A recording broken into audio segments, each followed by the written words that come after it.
Resume అన్నది చాలా important thing అండి. అంటే మీకు జాబ్ రావడానికి 70 to 80% of key role resume play చేస్తుంది. ఎందుకు అంటే హెచ్ఆర్ దగ్గరికి మీకన్నా ముందు మీ రెజ్యూమ్ వస్తుంది. మీ రెజ్యూమ్ హెచ్ఆర్ చూసినప్పుడు మీరు ఏంటి అన్నది ఒక క్లారిటీ వస్తుంది, ఒక ఇమాజినేషన్ ఉంటుంది, ఎట్లా ఉంటుంది తన స్కిల్ సెట్ అని చెప్పి. సో అందుకని resume plays the key role.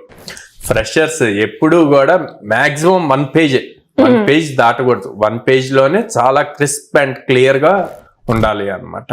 అలా రెజ్యూమ్ బిల్డ్ చేస్తే హెచ్ఆర్ ఒకసారి మీ రెజ్యూమ్ తీసుకొని చూసినప్పుడు ఫస్ట్ 5 to 10 సెకండ్స్ లో అసలు ఆ రెజ్యూమ్ నీట్ గా క్లియర్ గా ఉందా లేదా అన్నది చూస్తారు.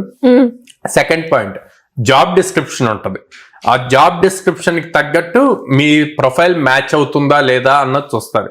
చాలా మంది చేసే మిస్టేక్, ఆ జాబ్ డిస్క్రిప్షన్ లో ఏం స్కిల్ సెట్ అడిగారో చూడకుండా రెజ్యూమ్స్ పంపించేస్తారు. అక్కడే రిజెక్షన్స్ అయిపోతాయి అన్నమాట. తర్వాత థర్డ్, ఇది మీరు ఏ టైప్ ఆఫ్ ప్రాజెక్ట్స్ బిల్డ్ చేశారు ఆర్ మీ ప్రాక్టికల్ ఎక్స్పోజర్ ఏముంది అన్నది అందులో మెన్షన్ చేశారా లేదా అన్నవి ఈ ఫస్ట్ 30 సెకండ్స్ రెజ్యూమ్ చూడంగానే ఓవర్ వ్యూలో అవే చెక్ చేస్తారు.